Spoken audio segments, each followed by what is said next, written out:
vaso novo, faz teu querer, Senhor amado. És o oleiro e eu esse vaso. Quebra minha vida e faz-a de novo.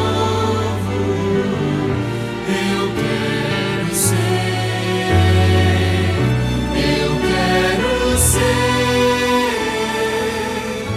um vaso novo.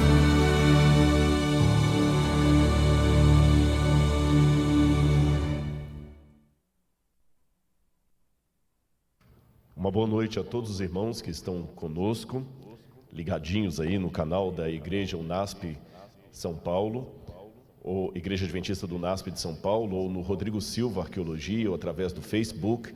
Que o Espírito Santo esteja com você em qualquer lugar que você esteja nesse momento. E também, para nós adventistas do sétimo dia, depois do pôr do sol de sexta-feira, já começa o sábado, o Shabat.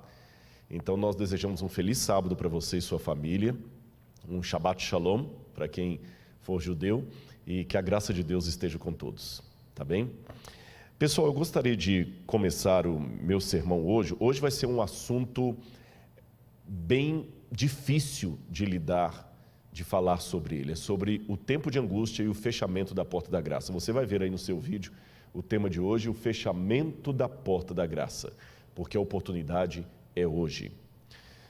E eu já começo a introdução desse sermão aqui, falando algo para vocês. Eu recebi muitas mensagens de amigos, de colegas, acho que já pode tirar já o tema e voltar para mim aqui, de muitos amigos dizendo, preocupados, olha, você ontem no sermão foi bem duro. Como é que você vai reagir? Está preparado até para as pauladas que vão vir? Vão vir muita paulada. E principalmente alguns conhecendo que quem lida com o problema da depressão, às vezes pode até ter uma recaída devido a alguma lacração que vem aí, mas eu pensei bem, orei. E se a gente tem convicção da verdade que você está falando em Cristo, você não pode ter medo das consequências. Você tem que pedir a Deus para que o seu lado humano não atrapalhe a mensagem que você está transmitindo, mas não ter medo das consequências. É interessante que a escritora Ellen White fala de um momento chamado de pequeno tempo de angústia, em que o remanescente fiel, ao pregar a mensagem e ver o resultado que essa mensagem trará de perseguição, de afronta, de tortura, de desentendimento, esse remanescente ficará angustiado e se questionará emocionalmente: será que nós não fomos duros demais na mensagem que nós transmitimos? Será que nós não apertamos demais? Talvez deveríamos ter sido um pouco menos duros. Ora, se esse remanescente vai ter este sentimento na hora que a mensagem for dada e a reação vier contra eles, por que eu tenho que temer algo que pode acontecer hoje, que, em outras palavras, pode ser um treinamento para o que está por vir? Mas eu tenho uma boa notícia para você ao falar sobre o fechamento da porta da graça e esse tempo de angústia que nos aguarda. Na verdade, uma boa notícia sobre o tempo de angústia. Em primeiro lugar, porque você não estará sozinho. Deus enviará os anjos para proteger você. Em segundo lugar, você estará em meio ao povo de Deus. E se você tem medo desse tempo de angústia, deixe-me dizer que você é apenas humano. Eu confesso que, não em contradição, mas admitindo o meu lado humano, perante o que eu acabei de falar aqui agora, nesse exato momento, eu várias vezes já perguntei a Deus: Senhor, será que eu estou pronto para a última crise que aguarda o teu povo? Será que eu estou preparado para a reação à mensagem que o Senhor quer que eu pregue? Será que eu estou preparado para enfrentar a perseguição do anticristo? Eu não tenho vergonha de dizer para vocês isso aqui, sabe por quê? Um pouco antes de eu subir para pregar, uma irmã veio falar comigo assim: olha, eu quero agradecer pelos vídeos que você tem publicado semanalmente lá no Rodrigo Silva Arqueologia. Eu acompanho todos, você filma com a sua biblioteca no fundo ali. E eu quero destacar uma coisa. Você fala ali tão de ser humano para ser humano, e às vezes o que nós ovelhas precisamos é que os pregadores desçam um pouco do púlpito e se pareçam conosco. Eu louvei a Deus pelo testemunho dessa irmã. Sabe por quê? Numa das noites eu preguei sobre o que Deus fez quando estava no alto do Sinai. Ele desceu do Sinai e falou com Moisés: Moisés, faça um tabernáculo para que eu possa comer, viver e morar no meio do povo. Deus desceu do Sinai da glória dele. E esse ato de descer do Sinai foi mais emblemático ainda quando esse Deus se fez carne e habitou no meio de nós, sentindo as nossas dores, os nossos medos, as nossas frustrações. Imagina o que é passar a noite inteira orando a Deus para que o Espírito Santo o guie na escolha dos 12 apóstolos e entre eles aparecer um Judas Iscariotes. Eu sei que teologicamente tem uma questão se Jesus realmente chamou Judas ou apenas o aceitou. O fato é que Judas estava ali e numa das vezes Jesus falou: não vos chamei em número de 12. Sabe você quando ora tanto a Deus pedindo um sinal, se você deveria fazer aquela faculdade, ir por aquele emprego, e Deus parece responder tudo positivamente e na hora H dá errado? Jesus passou a noite toda em comunhão com o Pai, e algo na escolha dele, humanamente falando, saiu errado. Veio Judas. Já parou para pensar nisso? Ele sofreu as nossas dores. Tem um livro muito fantástico que eu sugiro você que leia, Por que Tenho Medo de Dizer Quem Eu Sou? Se eu não me engano, eu tenho que conferir, acho que é de Erich Fromm esse livro, eu não estou com certeza absoluta se é de Erich Fromm, mas o título é esse. Já li há muitos anos esse livro, Por que Tenho Medo de Dizer Quem Eu Sou? A essência do livro é que todos nós nos sentimos tão pequenos, e esse livro até explica o porquê da arrogância de alguns. A arrogância dele, na verdade, é apenas uma forma de mascarar o quão pequenininho ele se sente. Ele se sente tão pequeno que a maneira que ele tem de esconder a pequenez dele é sendo arrogante, ou apontando o erro do outro, porque assim o dele fica escondido. Então nós nos escondemos atrás de capas, photoshops, agora das fotos de internet, das coisas todas, porque eu tenho medo de dizer quem eu sou. Porque se você souber quem eu sou, você não vai gostar de mim, porque nem eu mesmo gosto de mim. Então eu me escondo atrás de maquiagem sobre maquiagem. E eu admito para os irmãos, como é difícil para você que é conhecido, que tem um programa na TV, não se permitir ser confundido com o personagem. E às vezes se esconder atrás do currículo vitae, através do Lattes. Eu fiz uma menção, é verdade, ontem, que eu tenho 2 doutorados e que eu não precisaria da igreja para me sustentar, mas não foi numa situação de arrogância, foi numa situação de responder àqueles que podem achar que a minha mensagem é apenas para ficar bem com a liderança da igreja, que eu estou vendido à organização. Foi nesse sentido que eu dei aquele exemplo. Mas tirando isso, eu sei que talvez o que vai mais me aproximar de você não é o currículo Lattes, não é o título. É você saber que o pregador tem a coragem de admitir, perante milhares que estão agora ligados conosco, que eu ainda luto com a depressão. Eu não tenho vergonha de dizer isso. Eu não vou ser arrogante ao ponto de dizer que as lacrações que virão sobre um vídeo que eu coloco ou um post no Instagram que não me afetam. Lacradores, parabéns, vocês conseguem o objetivo, porque me afetam. Dói. E confesso perante todos uma grande dificuldade que eu tenho.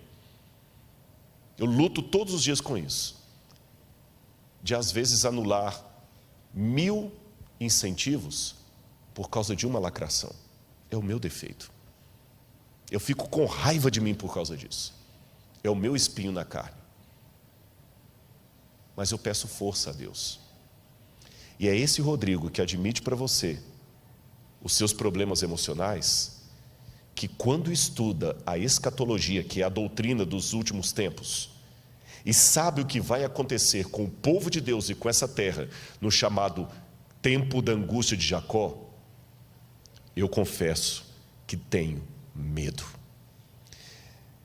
E eu vou mostrar a você nessa noite por que eu tenho medo. Eu vou mostrar textos que talvez vão arrepiar você. Mas mesmo com medo, eu tenho uma palavra de conforto para dar para você e de esperança. E a minha mão trêmula para se unir à sua, só para te dizer, você está com medo? O pregador também está. Mas se Jesus falou para ficarmos firmes nele, que ele vai cumprir a promessa, vamos ficar firmes com ele. Eu não estou aqui para apresentar para você a imagem de um super-herói.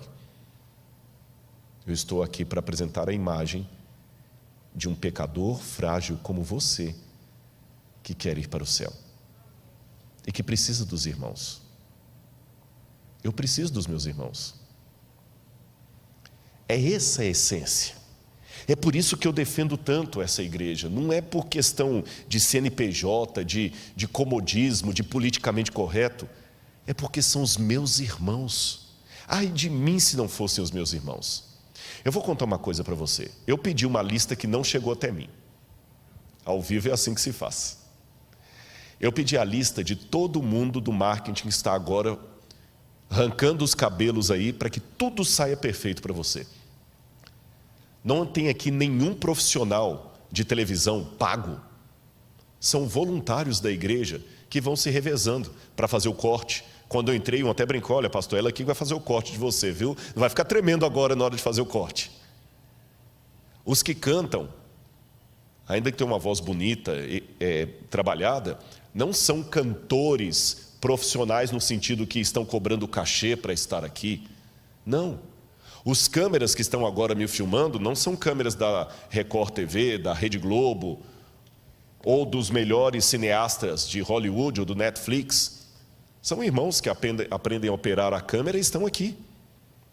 Uma vez eu dei um estudo bíblico para um homem que hoje já faleceu e que ele era ateu quando eu comecei a estudar a Bíblia com ele e se converteu a Jesus durante os estudos. Estava se preparando para batizar, mas morreu antes que isso pudesse se realizar. O seu nome, Peter Garsten. Se você colocar na internet, você vai descobrir quem é. Um dos maiores iluminadores do Brasil. Tanto que quando ele morreu, saiu no Jornal Nacional, no Globo, a notícia: morreu o mago das luzes. Alemão. Quando ele veio estudar a Bíblia comigo, ateu, a primeira coisa que ele falou é o seguinte: eu quero um mapa e um atlas. Eu quero um atlas e uma linha cronológica da Bíblia. E falava muito de Schopenhauer. E uma vez que eu levei o Peter à igreja, eu tive duas situações interessantes com ele. Uma, quando eu levei a igreja pequenininha, lá em Areal, no Rio de Janeiro.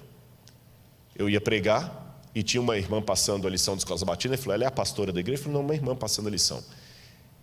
E tinha um outro cantando: é que ele é pastor? Não. Eu falei: o pastor não está aqui hoje, eu que vou pregar. Ele falou: mas todo mundo participando sem nenhum pastor? Eu falei: exatamente, na igreja adventista é assim, todo mundo participa. O púlpito é ocupado pela mulher, pelo juvenil, pelo homem, pelo adulto, pela criança, pelo idoso, pelo leigo. É lógico que numa igreja grande como esta aqui, é mais difícil ter oportunidade de púlpitos, mas numa igreja local, quem se lembra, durante a semana eu expliquei o que é distrital para os adventistas, o pastor cuida às vezes de 10, 15 igrejas, 12 igrejas, ele não é onipresente. Então quem cuida da igreja na ausência dele é um ancião, é um líder, tem escala de pregação. O meu primeiro sermão na igreja eu tinha 14 anos, e o Peter falou algo que nunca mais eu esqueci. Ele falou: vocês têm aqui a democracia da liturgia.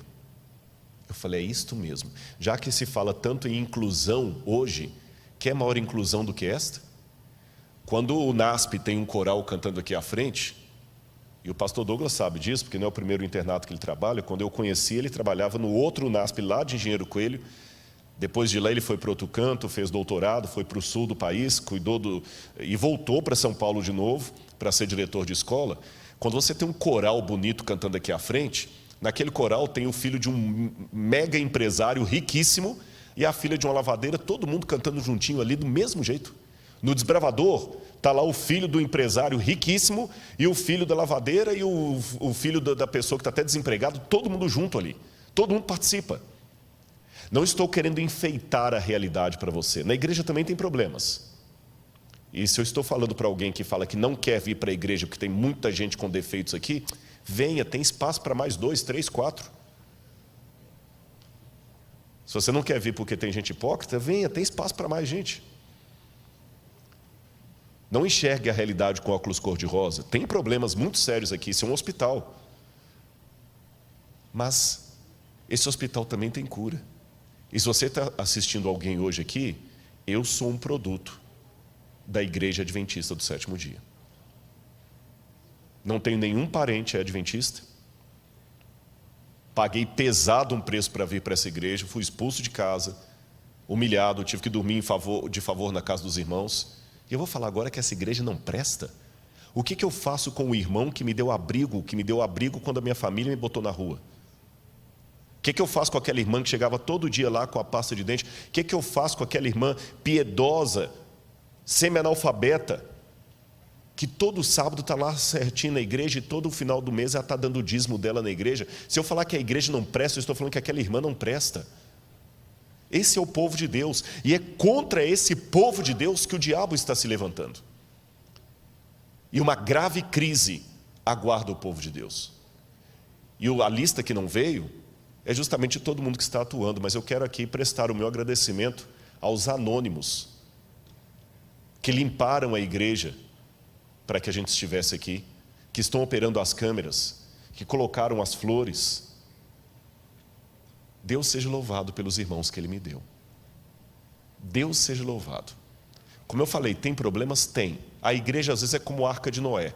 O mau cheiro dos animais você só aguenta por causa do dilúvio que está lá fora. Mas ainda assim, é melhor dentro da arca. E quando eu digo animais, é bom eu dar uma olhadinha se não sou eu um dos mal cheirosos. Eu me olho no espelho, eu já sei os problemas que eu trouxe e eu peço que Deus às vezes não me use como propaganda dele. Entendeu? Essa igreja será sacudida, porque o inimigo tem ódio da igreja. E é por isso que eu vou falar do tempo de angústia. Olha essa mensagem que eu quero colocar para você aqui. Você por acaso já ouviu falar no pecado contra o Espírito Santo? Eu acho interessante como é que alguns temas desapareceram do púlpito nos últimos tempos. Você ia fazer antes um JA, a pergunta dos jovens era: pastor, será que eu cometi o pecado contra o Espírito Santo? Um medo. Hoje eu não vejo essa pergunta mais, sumiu. Ninguém nem pergunta mais. O que é pecado contra o Espírito Santo? Parece que ninguém mais comete isso, não tem mais medo disso. Coloca de novo na tela o texto que eu quero ler para vocês. De acordo com a Bíblia e a realidade, chega um ponto na vida em que certas características estão até tal ponto implantadas em nosso caráter, que as situações novas só conseguirão arraigá-las ainda mais em nós. Esta é uma das nossas tragédias como seres humanos. Olha o que diz o livro de Ezequiel, capítulo 3, verso 23. Mas quando eu falar contigo, abrirei a tua boca e lhes dirás: assim diz o Senhor Deus, quem ouvir, ouça, e quem deixar de ouvir, deixe, porque eles são casa rebelde. O que a Bíblia está dizendo aqui? Se você sair do livro de Ezequiel e entrar no livro do Apocalipse, você verá um texto muito parecido. Continue o justo na prática da justiça e o injusto na prática da injustiça. Ou seja, o pecado contra o Espírito Santo é, em outras palavras, uma situação que a pessoa chega na vida de tal resistência à voz de Deus, que o Espírito Santo já não fala mais no seu coração. E quero dar uma notícia muito trágica para você nessa noite. O pecado contra o Espírito Santo pode ser cometido em vida. Normalmente, as pessoas só têm a sua situação definitivamente resolvida para a salvação ou a perdição quando ela morre. Porque a Bíblia fala: ao homem está ordenado morrer uma única vez, e depois disso, o juízo. Então, enquanto eu estou vivo, eu posso ganhar ou perder a minha salvação. Hoje eu estou em Cristo, mas eu posso amanhã apostatar e abandonar a Cristo. Ou alguém que hoje está apostatado pode reencontrar com Cristo. Agora, quando morre, acabou. Não tem mais o que fazer. Não tem mais o que fazer. Tanto é que, uma vez um jovem perguntou a um rabino em Israel: mestre, Qual é o melhor dia para eu entregar a minha vida a Deus? Ele falou, o último dia antes da sua morte. Mas eu não sei quando eu vou morrer, então faça isso todo dia. Porque depois que morre não tem mais chance. Só que há alguns casos especiais que a pessoa consegue, infelizmente, selar o seu destino ainda em vida. Sabe que os especialistas em saúde mental falam de alguns psicopatas como sendo pessoas que perderam completamente o senso de moralidade, de arrependimento. Ele já não tem mais arrependimento, ele não tem mais crise de consciência, ele não tem nem remorso. Para ele, matar uma criança depois e esquartejá-la é tão comum como para você escovar os dentes. Você não fica com crise de consciência porque escovou os dentes. Para um psicopata é a mesma coisa. Eu não sou especialista em saúde mental, mas do ponto de vista teológico, eu posso dizer que algumas pessoas conseguem atingir no plano espiritual uma situação de psicopatia espiritual. Nem eu, nem você podemos legislar e falar, é aquele ali, é aquele, nós não sabemos. Mas infelizmente há algumas pessoas que o Espírito Santo já não atua mais nelas em vida. Judas Iscariotes é um exemplo desse. Judas Iscariotes é um exemplo desse. Jesus lutou com ele até na quinta-feira da Santa Ceia, ali. Mas quando ele saiu, ele já saiu tomado pelo diabo de tal maneira que já não tinha mais retorno. Há outros casos também que o Senhor rejeitou e aquela pessoa não teve mais retorno. Mas note, o pecado contra o Espírito Santo não é um ato que vem da parte de Deus, ele é unilateral. É uma rejeição a tal ponto da pessoa que a voz do Espírito não é mais ouvida. Agora, o que o livro do Ezequiel e o livro do Apocalipse me diz é que chegará uma época na terra em que a rejeição, o pecado contra o Espírito Santo será de maneira tão globalizante que as pessoas já estarão com o seu destino selado em vida. Aquilo que hoje acontece de maneira esporádica na vida de um Judas, na vida de um Saul, acontecerá depois do fechamento da porta da graça de maneira coletiva. A humanidade, com exceção do remanescente fiel, estará completamente entregue a Satanás. Eles já não terão mais arrependimento dos seus atos. Serão como psicopatas espirituais. Aquele poder do Espírito Santo que ainda refreia os meus gostos, a minha vontade, não atuará mais. E eu vou descrever nessa noite como é que isso pode acontecer a partir da Bíblia e de alguns autores fora da Bíblia. Vamos ver aqui um texto que fala desse tempo de angústia. É possível rejeitar definitivamente a oferta de Cristo porque somos incapazes de aceitá-la. Um dia faremos isto, está com um erro ali. É possível rejeitar definitivamente a oferta de Cristo porque somos capazes, tá certo? De rejeitá-la. Um dia faremos isto, espero que não nós, de modo definitivo. Olha o livro de Daniel, capítulo 12, versos 9 a 10, que diz: vai, Daniel, porque essas palavras estão fechadas e seladas até o tempo do fim. Muitos serão purificados e embranquecidos e provados, mas os ímpios procederão impiamente, e nenhum dos ímpios entenderá, mas os sábios entenderão. O Apocalipse fala praticamente a mesma coisa no capítulo 22, versos 10 a 12. Então me disse ele: não seles a palavra da profecia desse livro, pois o tempo está próximo. Continue o injusto a praticar a injustiça, continue o imundo na imundícia, continue o justo a praticar a justiça e continue o santo a santificar-se. Eis que venho em breve. Você percebeu a mensagem da Bíblia? Chegará um tempo em que as pessoas estarão de tal maneira numa posição de rejeição à graça de Deus que o Espírito Santo não vai mais conseguir falar ao seu coração. A Bíblia profetizou isso. É uma rejeição de tal maneira que não tem mais o que ser feito por essas pessoas. Isso é chamado na Bíblia de o tempo de angústia. Olha aí na sua tela. O tempo de angústia, segundo a Bíblia Sagrada, é uma época em que a humanidade rejeitará de maneira coletiva e definitiva o Espírito Santo de Deus. Quero que você leia comigo agora o texto de Jeremias, capítulo 30, versos 5 a 7. Jeremias, capítulo 30, versículos 5 a 7. Preste atenção no que diz a palavra de Deus. Assim diz o Senhor: ouvimos uma voz de terror, um grito de medo e não de paz. Perguntem e vejam se um homem pode dar à luz a uma criança. Por que então vejo esses homens todos com as mãos na cintura, como se fossem uma mulher que está dando à luz? Por que se tornaram pálidos todos os rostos? Ah, que grande é aquele dia, e não há outro semelhante. É o tempo de angústia para Jacó, mas ele será salvo dela. É interessante que essa imagem, primeiro no hebraico aqui é um pouco dúbio, quando fala assim diz o Senhor, ouvimos um grito de terror, dá a entender o Senhor falando, ou ele, o profeta, ou o profeta e outros. Pessoas gritando, homens pelas ruas, como se fossem mulheres parindo, num parto bem complicado.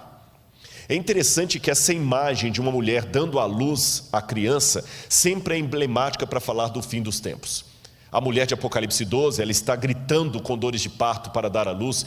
Quando Jesus fala, quando vides acontecer essas coisas, são o princípio das dores, das contrações, dores de parto.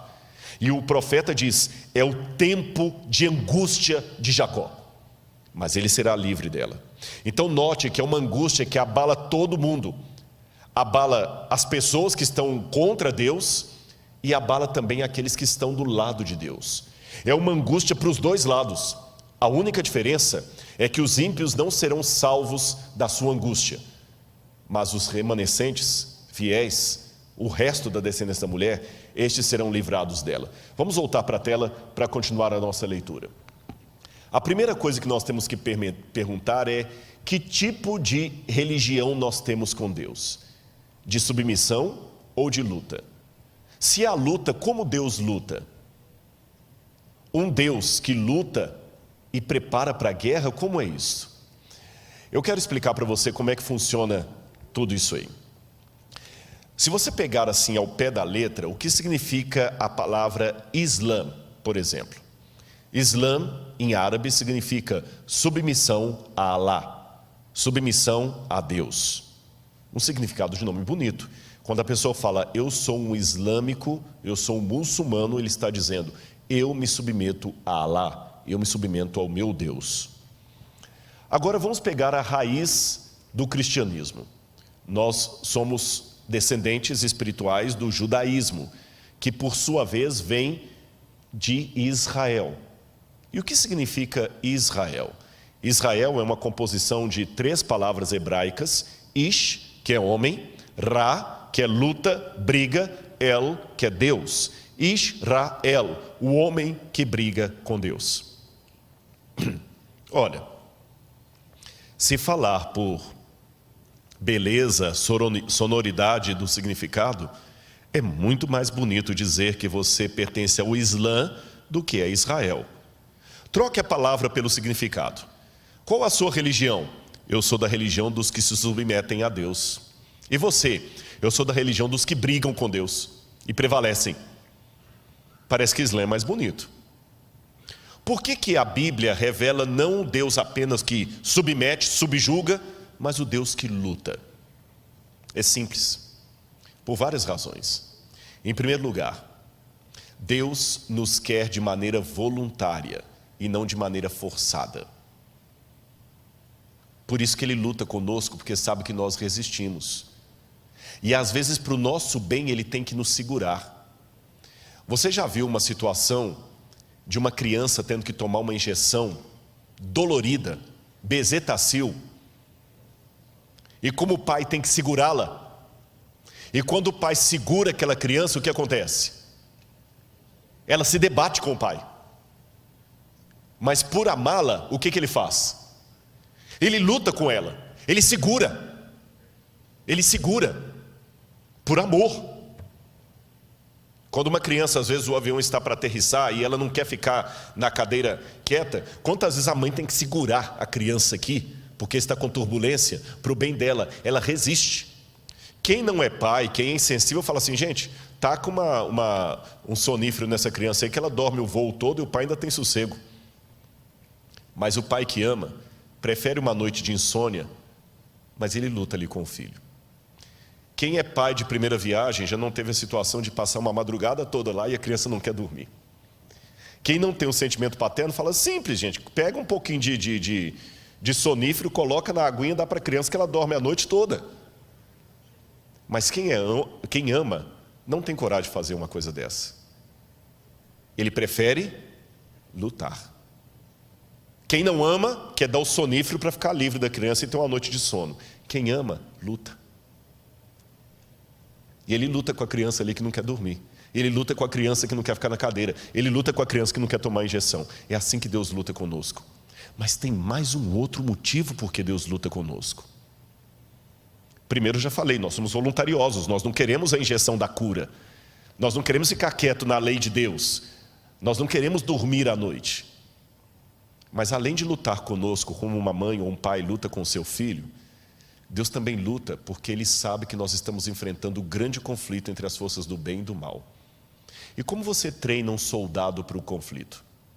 Jogando baralho com ele? Como um soldado é treinado? Não sei se eu estou falando para alguém que teve vida militar. Você joga o camarada dentro de uma barraca e taca gás lacrimogêneo lá dentro. É como aquele filme lá do Bop, né? Pede para sair. Por quê? Porque na guerra não pode ter frescura. Na guerra não pode ter, eu não como esse pão. Na guerra você sobrevive do jeito que estiver, ou você vai morrer. Não dá para ficar desesperado. Você tem que ser frio. E a melhor maneira de treinar alguém para uma guerra é colocando-o em situação de guerra. Como é que se treina um lutador de boxe para ganhar um campeonato de boxe? É lutando com ele, é dando pancada na cabeça dele, para ele aguentar a pancada do adversário. Então, meu irmão, você está ganhando pancada atrás de pancada, Deus está treinando você para o grande conflito. Eu vou contar uma historinha para você. Infantil. Mas se Jesus contou historinhas infantis, como as parábolas, que se tornaram teses de doutorado, que a parábola é infantil. Uma mulher tinha 10 moedinhas, perdeu uma moeda, encontrou, varreu a casa, encontrou e foi comemorar com as amigas. Quer historinha mais infantil do que essa? Essa história chega a ser mais simplória do que as fábulas de La Fontaine. Mas na simplicidade da parábola infantil de Jesus, que riqueza de detalhe. Eu já vi tese de doutorado sobre essa parábola de Jesus. Então vou imitar o mestre. Vou contar uma parábola para você. Uma vez, havia um grupo de árvores, todas muito bem colocadas ali, árvores frutíferas, e o passarinho veio, bicou alguns frutos e saiu com o biquinho sujo de semente. E quando o passarinho voou com o biquinho sujo de semente, algumas sementes caíram perto das árvores irmãs, ali onde tinha água, lugar gostoso, terra fofinha, cheia de adubo. Mas ele voou, e outra semente caiu longe, num lugar ermo, bem distante daquele arvoredo. Só que as duas sementes vingaram. Uma cresceu perto das árvores irmãs, cheia de cuidado, e a outra lá no meio do deserto, quase assim, lugar ermo. A daqui cresceu toda frondosa, bonitinha, tinha água fácil, porque o lençol freático era quase na superfície. A outra tinha que ficar esticando a raiz dela na terra para conseguir umas gotículas d'água. A daqui estava num lugar protegido. A de lá não. Quando ela começou a crescer, passou um tropel de cavalos ali de uma caravana e a quebrou. Quase ela morreu. Ela teve que crescer toda torta, toda cheia de cicatrizes. E a outra aqui toda protegida. Passou um tempo e veio um lenhador. E por ironia da vida, cortou todas as árvores daquele arvoredo, menos a caçula. Deixou. E agora, à distância, sem o arvoredo impedindo a visão, uma árvore daqui ficava olhando a irmã do outro lado. Uma cheia de cicatrizes e machucados, e a outra frondosa e bonita. Armou-se uma tempestade. vento soprou, raios, trovões, chuva ácida. Para a árvore que estava acostumada com tantas pancadas, foi mais uma brisa. A outra foi derrubada na primeira ventania. Deus conhece a vida melhor do que eu e você. Se Ele está deixando você apanhar e ter cicatrizes, Ele está preparando você para algo melhor. Eu vou confessar para você. Eu não sou masoquista, não gosto de sofrimento. Não entenda que você está diante de um masoquista. Mas eu confesso perante a igreja que eu já dei graças a Deus por algumas dores que eu passei, inclusive essa da depressão. Me tornou mais compreensível para lidar com algumas pessoas. Minha pregação mudou. Minha abordagem mudou. Então, e eu fiquei mais resiliente para algumas coisas. Se o Pai está dando pancada em você, Ele está treinando você para a luta. Se o Pai está jogando você dentro de uma barraca e colocando gás lacrimogêneo lá dentro, é porque Ele sabe que o inimigo não terá piedade. Deixa o general treinar você. Israel, lutamos com Deus. Por isso que ele esteve à beira do caminho querendo matar Moisés. Não é porque Deus é um assassino. É por isso que ele deslocou a coxa de Jacó. Não é porque Deus é um sádico. É porque Ele está treinando você. E sem exageros, eu vou mostrar para você nessa noite o que significa a guerra que nos aguarda. E eu sei que há crianças aqui nos assistindo, mas eu peço a Deus que transforme essa mensagem de tal maneira que até as crianças sejam atingidas por ela, porque o programa Evidências não é feito com a linguagem infantil, de jeito nenhum. E o tanto de criança que assiste, você pode olhar sempre no Instagram, estou colocando foto de criança. Então, se Deus pode transformar o Evidências para atingir crianças, Deus vai usar essa mensagem para atingi-los, mesmo porque, se eu entendo bem da profecia, no fim dos tempos, quando a liberdade for tirada, são as crianças que serão usadas para pregar no nosso lugar. Então vamos lá. Olha a perseguição vindoura. Apocalipse capítulo 13, versos 6 a 7, 15 a 17, fala do que o anticristo vai fazer. Foi-lhe dado poder para guerrear contra os santos e vencê-los. Foi-lhe dada autoridade sobre toda tribo, povo, língua e nação. Todos os habitantes da terra adorarão a besta. Aquele que tem ouvidos, ouça. Se alguém há de ir para o cativeiro irá. Se alguém há de ser morto à espada haverá de ser morto. Porque aqui está a perseverança e a fidelidade dos santos.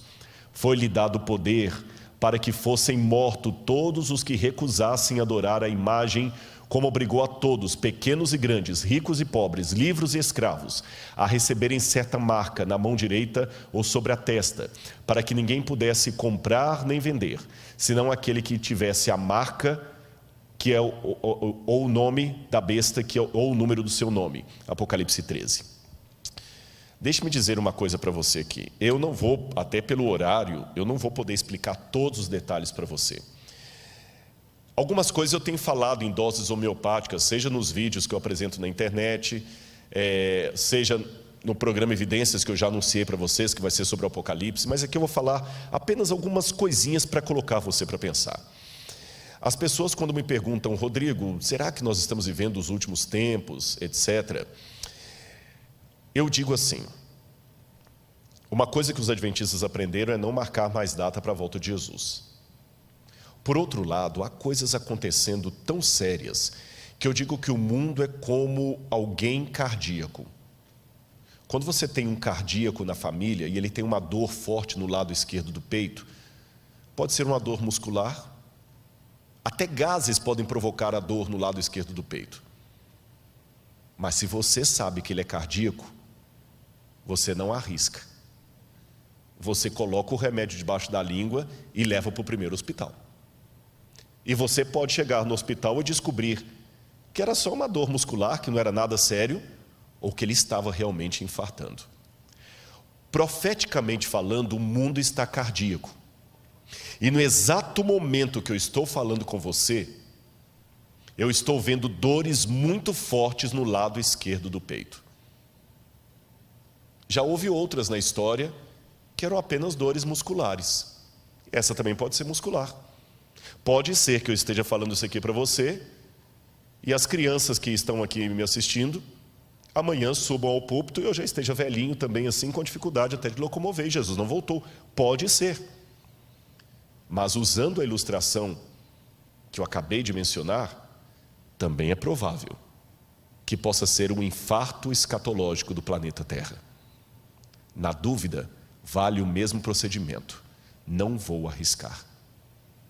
Eu ouvi uma frase essa semana que teria sido citada por um grande teólogo nos Estados Unidos, do pastor Elias Brasil, e quem me disse essa frase foi o pastor Gilson. Que o pastor Elias Brasil teria mencionado, olha, que ele perguntou para todos, vários teólogos, você acha que nós estamos vivendo os últimos tempos? E o doutor Elias Brasil, que é um intelectual de primeiro calibre, que não é de falar coisas apenas assim por achismo, ele teria dito mais ou menos assim. Se eu não citar exatamente, eu vou parafrasear. Amigo Gilson, eu acho que nós já estamos agora por conta do relógio de Deus, porque pela profecia, o tempo já foi. Trocando em miúdos, eu me surpreendi quando eu li Zygmunt Bauman, que não é um evangelista, não é um cristão conservador, ele já morreu, é um dos sociólogos mais respeitados. Na maratona que nós vamos fazer aqui no dia 10 de outubro, depois nós leremos mais detalhes da maratona, eu vou falar sobre Zygmunt Bauman e a sociedade líquida. Quando ele anunciou, o mundo precisa de um governo único, e o Papa Francisco é o único com capacidade de ocupar esse cargo, aquilo eu falei, interessante isso.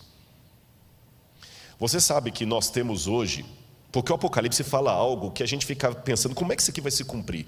Como é que vai se cumprir? Eu várias vezes me perguntei, quando eu estudei a Bíblia com os adventistas, como é que vai ser isto, que o anticristo vai colocar o mundo inteiro sendo obrigado a cumprir uma lei? Isso é impossível. E mesmo hoje a gente pergunta assim, nessa rivalidade, eu acabei de ver uma mensagem agora da ONU, o presidente Bolsonaro falou algo lá, o Trump falou algo, depois veio o Emmanuel Macron e desfez tudo que o Bolsonaro falou. Mesmo assim, criticou a China, porque vocês sabem que a China está sendo acusada de ter até campo de extermínio, ou campo de concentração com muçulmanos. Estão questionando a China de desrespeito aos direitos humanos. O outro está questionando a China da questão do Covid. Aí o Irã está de relações cortadas com os Estados Unidos. Eu estive no Irã no ano passado e achei interessante que em Teherã eu não podia usar cartão de crédito, porque não tinha. Ele não trabalha com cartão de crédito internacional. Eu cheguei em Teherã, se eu não tivesse um pouco de dinheiro no bolso, eu ia ter problema no hotel. Não aceita cartão de crédito por causa do embargo americano. E eu pensava, Senhor, como é que vai unir o Irã com os Estados Unidos, com China, com França, todos assim, opostos? Como é que no Brasil vão unir pessoas de direita e de esquerda, são tão antagônicos? Mas eu estava observando os sinais dos tempos. Como é que isso aqui que eu acabei de ler para vocês, de Apocalipse 13, vai se cumprir? Aí eu comecei a ler, li vários autores, Yuval Harari, que eu li a trilogia, 3 livros dele pelo menos, não sei se ele escreveu outros. Eu escrevi o Homo Sapiens, eu li o Homo Sapiens, Homo Deus e Lições para o século XXI. E quando eu li Yuval Harari dizendo que o futuro vai ser uma época pós-trabalho, em que as pessoas serão controladas por algoritmos, e eu me lembrei que o Apocalipse fala o seguinte: aquele que tem entendimento, calcule o número da besta. E a palavra calcule no grego ali, não é você ficar fazendo conta com letra para saber qual nome vai dar 666. Se é o nome de Hitler, se é o nome do Papa, se é o nome de Ellen White, se é o nome de Saddam Hussein. Aquele calcule é contabilize. Contabilize o que ela faz. E por que é um número da besta? E eu noto que ali tem algo muito sério relacionado à lei de Deus. Sabe por quê? No Antigo Testamento, Deus deu uma ordem para o povo de Israel: você colocará a lei do Senhor na tua mão e como frontal entre os olhos. Eu não sei se você já viu alguma cena de Israel que tem o judeu orando lá no monte, no Muro das Lamentações, e ele fica orando lá, né? Baruch haba Beshem Adonai Eloheinu melech. Ele fica orando lá no Muro das Lamentações, e aqui ele tem uma caixinha preta na testa, e ele amarra aqui no braço. Hoje os judeus colocam no braço esquerdo. Ele coloca um outro. O que está ali? Ali está o Shema Israel, Adonai Eloheinu, Adonai Echad. Ouve, ó Israel, o Senhor teu Deus é único. A lei do Deuteronômio, os mandamentos de Deus, para ele sempre se lembrar com a sua ação e com a sua mente que Deus é único e que tem os mandamentos de Deus. E quando eu leio o Apocalipse, me chama a atenção que o Apocalipse é a paródia de Satanás. Você tem o cordeiro degolado sentado no trono de Deus. Você tem o dragão com a cabeça degolada e curado, porque o cordeiro está degolado, mas está vivo. O dragão também está degolado, mas está vivo. E o cordeiro senta no trono de Deus Pai, e a besta senta no trono que o dragão lhe dá. E o cordeiro coloca o seu selo sobre os 144 mil, e a besta coloca a sua marca na testa. E o cordeiro coloca a marca na testa. E a paródia da besta é justamente o quê? O contrário do tefilim dos judeus. Se era a lei de Deus que tinha que estar no frontal e na mão, e ali a besta coloca um sinal na frente e na mão, eu não preciso entender isso como literal, como sendo um chip que vai estar aqui debaixo da pele. Eu preciso entender como diz o Apocalipse. É uma analogia do oposto da lei de Deus, ou seja, vai ser colocada uma lei que vai me impedir socialmente de guardar os mandamentos de Deus. Por isso que em Apocalipse 12 fala: aqui está a perseverança dos santos, os que guardam os mandamentos de Deus e têm a fé em Jesus. E quando esse dia chegar, o mundo inteiro vai se unir. Mas eu ainda volto à minha pergunta: como, Rodrigo? Você acabou de admitir aí, Irã não vai juntar. Aí o Val Harari começa a me dar uma parte da resposta. O mundo todo vai ser controlado por questão de algoritmos. O mundo vai ser controlado por algoritmos. Nós não temos dinheiro hoje para manter o mundo inteiro, não tem emprego para todo mundo. Leiam Lições para o século 21. Aí eu vou para Zygmunt Bauman e ele chama a atenção que nós precisamos de um governo único. E quando eu vou nos intelectuais do Vale do Silício, que são hoje os grandes mentores da riqueza mundial, eu vou falar sobre isso em algum momento. A riqueza mundial hoje está na mão de poucas famílias. Eles falam: precisamos de um governo único, pela primeira vez na história, e um governo mais único do que na época do Império Romano, da Babilônia. Hoje nós temos algumas forças que são como crianças brincando em casa com faca, instrumento cortante e nenhum adulto para tomar conta delas. Quais são essas crianças? Internet. Quem controla a internet? Quem é o dono da internet? Não adianta falar que é a Google, nem o YouTube. A internet é maior do que o Google. A internet é maior do que o YouTube. E tem um documentário da Netflix agora, eu assisti até a metade.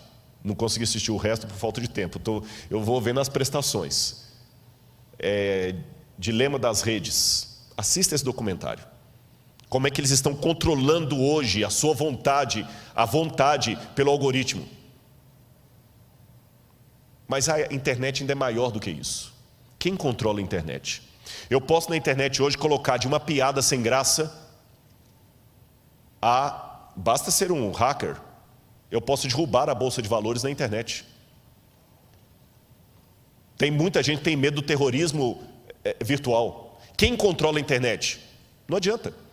Eu até estava conversando com o pessoal da mídia, que eles falam de alguns que entram para derrubar canais. Eu falei: mas por que não entra na justiça? Ele falou: não adianta, porque cada canal está num país diferente, qual legislação que vai seguir? Não existe uma legislação mundial para controlar a internet. E ela é muito perigosa para não ficar na mão de ninguém. Segundo, quem controla bolsas de valores? Quem controla? Hoje é tudo na base da especulação. Teve o problema na China. O Brasil agora está com 800 bilhões de déficit por causa da China. Quem controla a Bolsa de Valores? Está tudo ligado. Se cair a Bolsa de Valores de Hong Kong, você nunca foi a Hong Kong e você pode perder o seu emprego aqui por causa disso. A montadora vai fechar porque caiu uma Bolsa de Valores onde você nem existia. Bolsa de Valores é especulação. E quem controla uma criança tão perigosa como essa. Terceiro, tráfico de drogas e de armas. Lavagem de dinheiro. Qual a legislação internacional? Aí o camarada, como aquele italiano que estava no Brasil, que agora foi extraditado, vai para um outro país e fica lá exilado. Quem controla? Quarto, crise ecológica.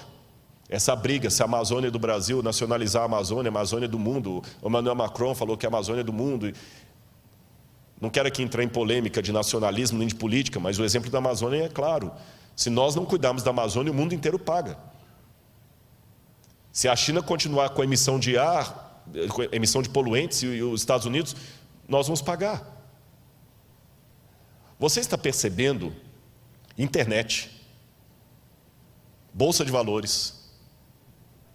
O NASP, pastor Douglas sabe disso, é um administrador. Vocês podem passar um problema financeiro sério aqui, que não tem nada a ver com a sua administração, nem do tesoureiro, só porque caiu a Bolsa de Valores lá fora e veio em cadeia. Quem controla essas crianças soltas dentro de casa? Quem controla? Então não é pastor Luiz Gonçalves que está dizendo isso, meu irmão. Não é o pregador do Apocalipse, é o povo de fora. Precisamos de um governo único. Só que ninguém tem moral para ter esse governo único. E quando alguém fala, Rodrigo, tudo bem, mas eles não vão aceitar unir. Aí eu vejo duas coisas acontecendo. Em primeiro lugar, como é que eu falo isso aqui agora? Se Deus manda, eu falo.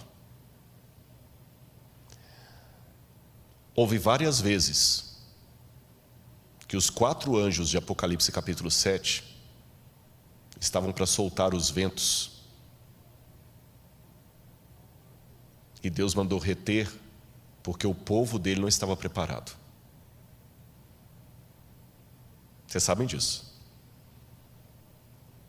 Eu tenho a ligeira impressão, não estou afirmando, ligeira impressão, que os ventos estavam para ser soltos esse ano.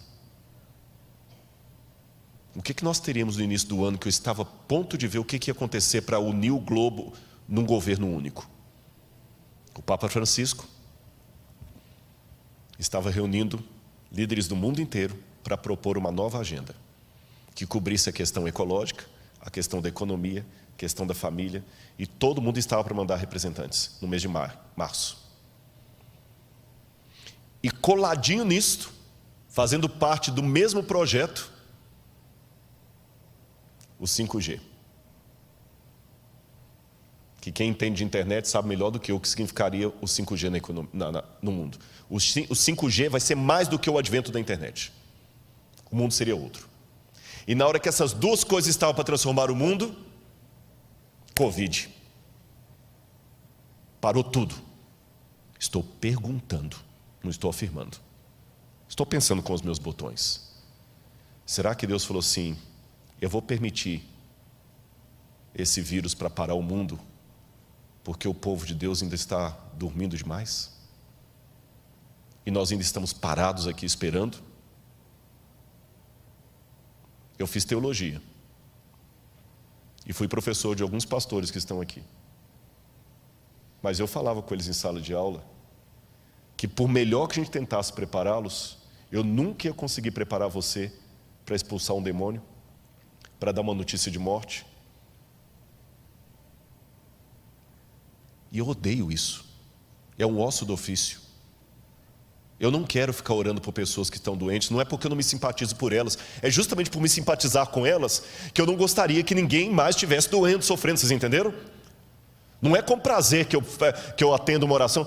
Rodrigo, você pode orar para minha mãe, ela recebeu o diagnóstico, agora está com Covid, está entubada. Não é com prazer que eu faço aquela oração. Há orações que eu faço com prazer, há orações que eu faço por necessidade. Essa é de necessidade. Eu não quero mais orar por ninguém no hospital. Eu não quero mais ter que apelar para alguém voltar para o povo de Deus. E até quando Deus vai reter os 4 ventos? E Deus, na sua sabedoria, fez 2 coisas, na minha humilde opinião. Ele retardou os planos do 5G, retardou a união global do Papa e mostrou para você que ainda está incrédulo que o mundo pode, a despeito das diferenças políticas, se unir em torno de um mesmo propósito. Seja de esquerda ou de direita, está todo mundo usando máscara. Seja a França ou o Irã, está usando máscara. Seja Israel ou a Arábia Saudita, estão usando máscara. O Covid parou o mundo. Parou o mundo. Um decreto mundial pode parar o mundo. É isso que o Apocalipse falou que vai acontecer. Eles estão pedindo um governo, agora fala-se localização, não é mais globalização. Como eu disse, eu posso estar equivocado, e daqui a 30 anos alguém usar esse sermão e falar: Rodrigo Silva, 30 anos atrás achando que Jesus ia estar perto de voltar. Mas pode ser que eu não esteja equivocado. Volto à ilustração do homem infartado, com dores no peito. Na dúvida, se eu tenho alguém que tem problema cardíaco, eu levo para o hospital. E eu tenho certeza que qualquer médico vai falar: nota 10, é isso mesmo. Leve para o primeiro hospital, deixe o médico diagnosticar. Você não brinque.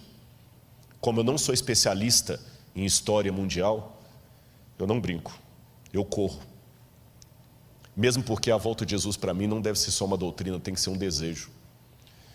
Agora, como é que eu posso entender o tempo de Augusto? Alguns teólogos pensam que seria o sofrimento de Israel no ano 70, eu não acredito assim. Outros pensam que seriam os sofrimentos da igreja ao longo das eras. Outros pensam que seria uma metáfora que nunca se tornará histórica, os idealistas. Outros, eu estou entre eles, pensam que será um caos mundial no governo do anticristo.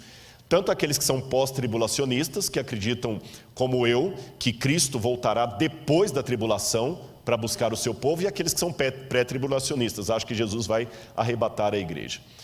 Mas deixe-me mostrar que essa é uma crença antiga. Eu vou mostrar algumas imagens para vocês. O Didaquê, ou Didaquê, que é o ensino dos 12 apóstolos, um documento cristão do 2º século, já dizia: quando a ilegalidade aumentar, eles vão odiar, perseguir e trair uns aos outros. Então o enganador do mundo aparecerá reivindicando ser o Filho de Deus.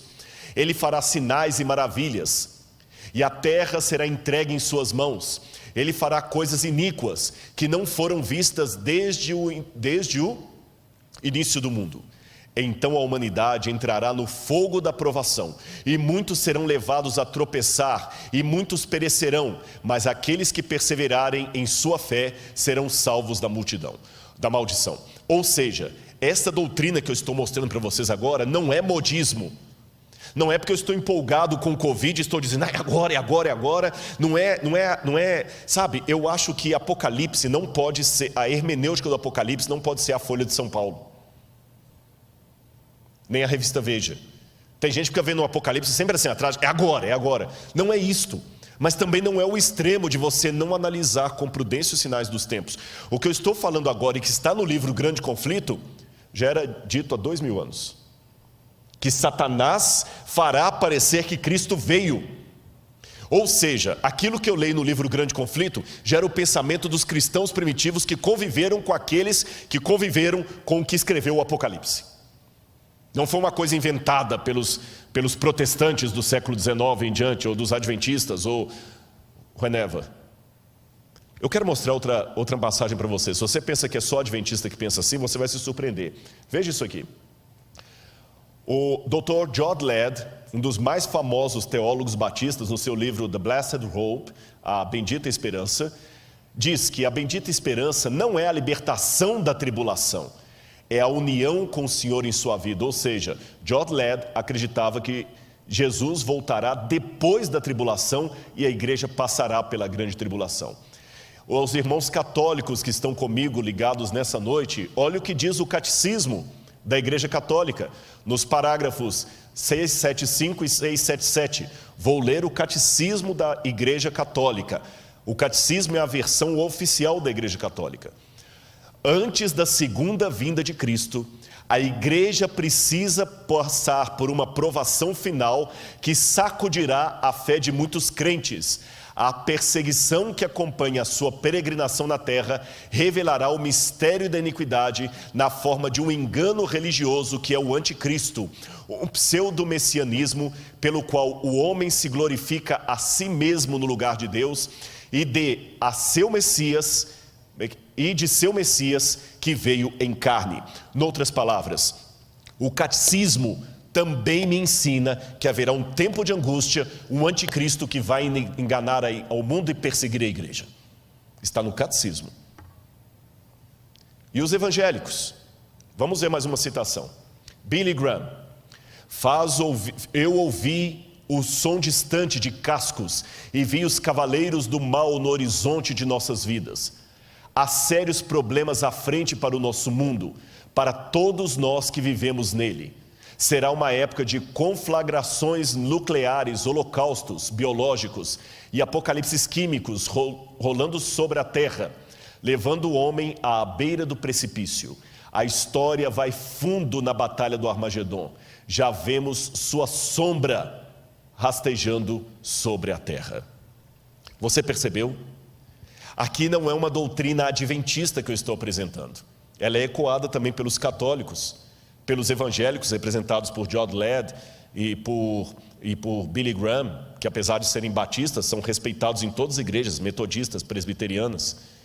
E para os adventistas do sétimo dia, eu vou citar um texto de Ellen White, uma das pioneiras dessa igreja, que está falando a mesma coisa que o catecismo. Ellen White está falando a mesma coisa do catecismo, a mesma coisa do Didache, a mesma coisa que diz Billy Graham.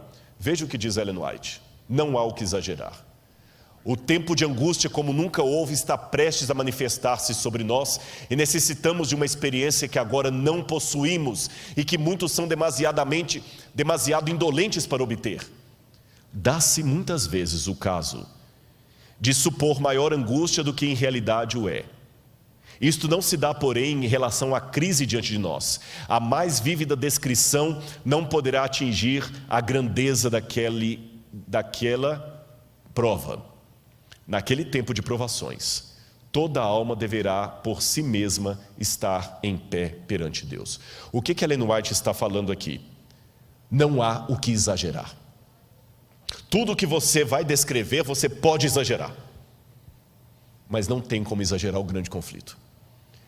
O tempo de angústia vai ser tão terrível que ela diz: por pior que eu pinte o quadro, será pior ainda. Entendeu por que eu admiti que eu tenho medo? Entendeu por que eu admiti que em alguns momentos eu falo: Senhor, eu não sei se eu vou aguentar? Eu estou sendo franco com os irmãos. Se Deus resolver que eu fique entre aqueles que terão o privilégio de ver Jesus voltando, Senhor, que Ele me proteja, porque vai ser o pior tempo da história. E você entendeu por que nós não podemos brincar? Irmãos, eu quero passar mais rápido aqui, porque meu tempo está acabando, mas esse assunto é tão importante, e ele não pode ser negligenciado. E eu tenho certeza, há uma promessa, que quando o livro do Apocalipse for aberto e estudado, haverá um revivamento no meio do povo de Deus. Por isso que eu me preocupo com algumas interpretações que estão tendo do Apocalipse por aí. Uma vez alguém falou: o que você acha das interpretações de fulano de tal? Eu falei: só vou colocar uma coisa. Luiz Gonçalves prega o Apocalipse e pessoas se batizam na igreja. Fulano de tal prega o Apocalipse e a igreja se divide. Onde é que eu estou vendo o fruto do Espírito? Eu não estou aqui querendo fazer jogo de comadre, mas chama minha atenção que essa igreja aqui está batendo o recorde durante a pandemia de visualizações na internet. Eu desconheço outro pregador, outro púlpito que está com a média de 80, 100 mil visualizações toda semana. Não estou fazendo jogo de comadre, eu não preciso disso. Mas como eu sou franco para fazer a crítica, eu tenho que ser franco para fazer a defesa. Curioso que você tem pregado aqui, pastor Gilson, só temas de Apocalipse. Eu sei que o pastor Gilson tem o bom dom de pregar. Eu sei que ele é um homem dedicado a Deus e já foi pastor de grandes igrejas. Mas permita-me aqui, pastor, sem nenhuma invalidação, eu não acho que é a sua experiência pastoral que está dando esses números, nem o seu talento. É o Espírito Santo correspondendo à promessa que Deus fez. Prega Apocalipse. Eu falo muito de arqueologia, mas a arqueologia não deve ser o foco da minha mensagem. Tem que ser Cristo. E mesmo Cristo tem que explicar. A mensagem tem que ser cristocêntrica, mas ela tem que ser teológica. Porque não basta apenas pregar Jesus. Que Cristo eu estou colocando no meio? Que Cristo? E as 3 mensagens angélicas eu tenho que pregar. Temei a Deus e dá-lhe glória, pois é chegada a hora do seu juízo. Caiu a grande Babilônia. E se alguém adorar a besta e a sua imagem, vai receber a sua marca. Eu não tenho que ter medo desses temas, mesmo que venha retaliação por falar essas coisas. Porque junto com a retaliação virá o que Deus já está cumprindo no seu ministério aqui. Pessoas vão se reavivar. Deixa eu me mostrar mais uma coisa. E mesmo que eu passe um pouquinho do tempo hoje, mas eu quero contar com a sua paciência, porque esse assunto é importante. Seria isto, coloca no ar por favor, seria isto uma síndrome de vitimismo, falar de perseguição do povo? O vitimismo pode ser uma forma social de compensar a identidade de grupos religiosos inexpressivos. Ele está presente na linguagem que usam em sua cosmovisão. Então essa ideia que Deus vai perseguir a igreja, isso é vitimismo, será? Olha, pode deixar algumas imagens aí para a gente ganhar tempo? O mundo também duvidou que Hitler faria o que fez. A Alemanha tinha os melhores filósofos, a Alemanha tinha os melhores intelectuais. Ninguém em sã consciência acreditaria que a Alemanha com Hitler mataria 6 milhões de judeus. A Alemanha de Heidegger, pode voltar para mim aqui, a Alemanha de Goethe, do Fausto, a Alemanha de Wagner. A Alemanha é um país tão intelectual que a gente, quando faz doutorado em teologia, eu não falo alemão, mas eu fui obrigado a fazer uma prova de alemão para o doutorado. E quando eu perguntei ao meu professor, por que eu tenho que fazer prova de alemão? Ele falou assim, porque há coisas no alemão. Eu falei, muitos livros já estão em inglês. Ele falou, mas tem coisas em alemão que não se traduzem. O alemão é uma língua tão filosófica que você explica, você não traduz o alemão. O país mais intelectual do mundo, a Grécia moderna para mim, é a Alemanha. E esse país tão intelectual, das grandes universidades, Stuttgart, do Aufklärung, que é o iluminismo alemão, das expressões técnicas de Freud, a Alemanha de Nietzsche, foi a Alemanha que matou 6 milhões de judeus. E mesmo que alguém fala, você está culpando o povo? Não, mas um povo que era tão inteligente não percebeu que o Führer era um maníaco. E muita gente duvidou. Eu sei que é complicado falar de eventos finais, porque algumas coisas beiram a teoria da conspiração, e eu odeio teoria da conspiração. E parece teoria da conspiração, mas também parecia teoria da conspiração que Hitler houvera de fazer o que fez. Vamos voltar para o quadro. A verdade que seres humanos têm dificuldade de aceitar é que existem Hitlers em potencial em cada esquina do mundo. E qual foi a receita da maldade de Adolf Hitler? Já li vários livros sobre o nazismo, sobre a Segunda Guerra Mundial, e eu elenquei em 7 pontos a receita da maldade. Basta ter uma crise, um povo sem rumo, a Alemanha saiu destroçada da Primeira Guerra Mundial, uma índole má coletiva, a tendência, um marketing, você tem Leni Riefenstahl, e você tem Joseph Goebbels, que foram os ministros da propaganda de Hitler. Você tem Albert Speer, que teve o plano, um discurso de mentiras e sedução e o interesse de Satanás. É exatamente o que nós temos hoje. Nós temos uma crise, nós temos um povo sem rumo, nós temos uma índole má coletiva, nós temos um marketing promovendo coisas anticristãs e o povo de Deus batendo palma para isso, não tendo coragem de denunciar, participando, seguindo, dando like, fazendo parecer que tudo é a mesma coisa, até dividindo espaço na mídia, consumindo essas coisas. E tudo bem. E o marketing está aí. Nós temos um plano, nós temos discursos de mentiras, e nós temos um interesse de Satanás. Thomas Malthus, em 1798, o ano que marca o tempo do fim, ele fez uma profecia catastrófica, que o mundo ia entrar numa situação de fome, porque enquanto a população crescia em sentido geométrico, a produção de alimentos era em sentido aritmético, então teria mais gente do que comida, seria uma catástrofe. Hoje, inclusive, Thomas Malthus influenciou a teoria da evolução das espécies de Charles Darwin. Contudo, hoje as pessoas não acreditam mais na teoria de Thomas Malthus, porque nós temos mais produção de alimentos do que gente. Mas, porém, contudo, entretanto, todavia, há algumas pessoas que estão revendo os dados de Thomas Malthus. Eu quero apresentar uma pesquisa para você aí. Essa pesquisa foi feita por John Calhoun, nos anos 1960, chamada Halo Comportamental, da Behavioral Sync. Ele fez um exercício de sociologia, onde durante vários meses ele colocou camundongos do tipo Norway Rats num cômodo, e ele percebeu como esses ratos, eu tinha um vídeo para mostrar, mas por medo de derrubarem a página eu não mostrei esse vídeo, onde ele mostra os ratos, como eles se comportam como seres humanos. Eu vou descrever para você o comportamento daqueles ratinhos na gaiola comportamental. Eles tinham as casinhas, os próprios ratos se organizaram para ter a rua, as fêmeas tinham uma relação monogâmica, vários ratos chegavam, a fêmea soltava o feromônio e a fêmea escolhia qual rato era que ia para acasalar, ela acasalava com o macho, os dois ficavam cuidando dos filhotes, havia propriedade respeitada, os machos demarcavam com as fêmeas a propriedade dele com urina, ninguém passava ali, os ratos tinham as vias públicas, os ratos eram solidários, viviam bem. Aí o que começou a acontecer? Com o tempo eles começaram a diminuir, não a quantidade de comida, mas o local onde a comida era acessível. Só num cantinho que tinha comida. E passou para os ratos a impressão que a comida estava ficando escassa. Meus irmãos, John Calhoun começou a perceber paulatinamente a mudança de comportamento progressiva dos ratos. Como é que eles foram ficando mais agressivos uns com os outros, mais agressivos, a ponto que os ratos agora já não começavam mais a respeitar as vias públicas, começavam a invadir propriedade privada. Agora as fêmeas não eram mais respeitadas na época em que ela estava no cio. 4, 5 ratos atacavam uma mesma fêmea fora do cio, copulavam com ela, vários ratos, e depois a matavam. A violência começou a estar ali, e alguns ratos começaram a se organizar em verdadeiras gangues. E começaram a matar uns aos outros, e começou a diminuir a população, porque os ratos iam ficando cada vez mais agressivos e mudando o comportamento deles.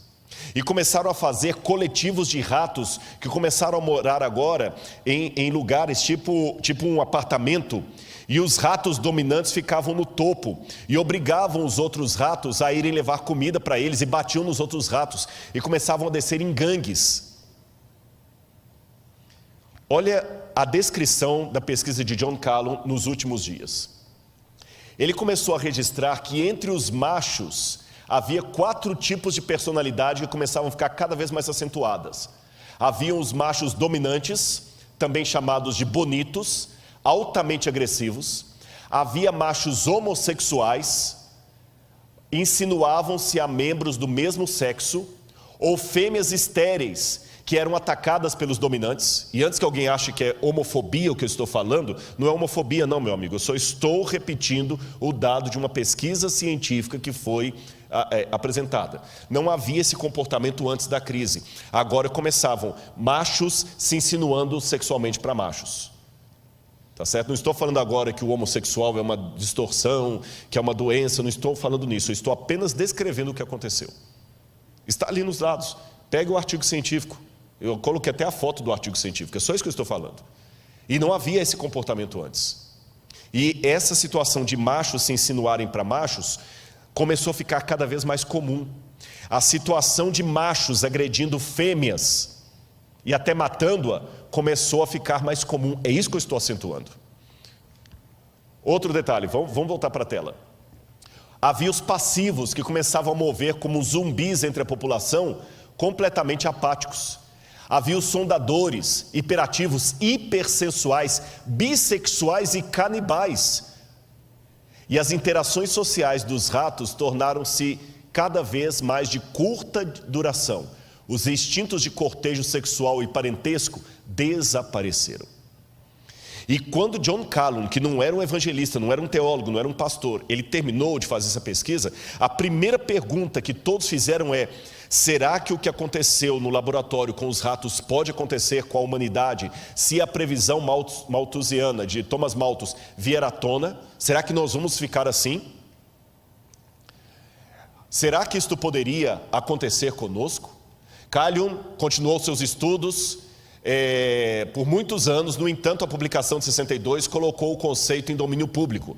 E assim ele tomou espaço na cultura popular como uma analogia do comportamento humano. Ele acabou se aposentando do Instituto Nacional de Saúde Mental em 1984, mas continuou a trabalhar em suas pesquisas até sua morte em 1995.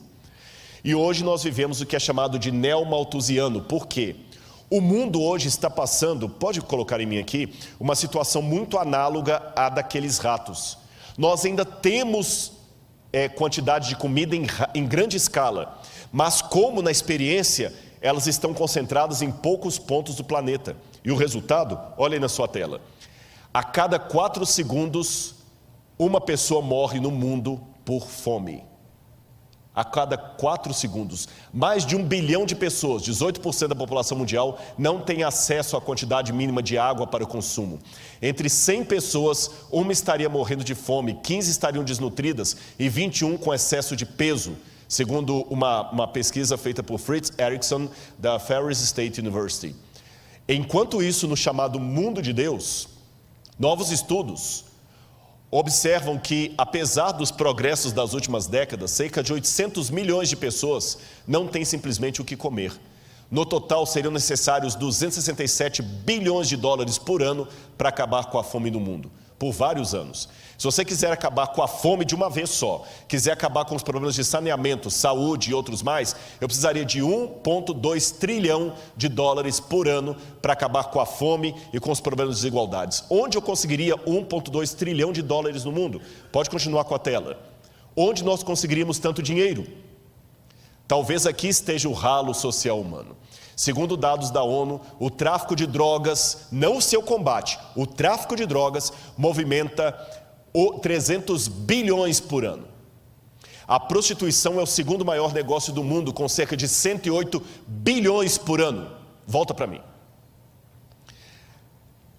O tráfico de drogas movimenta 300 bilhões por ano.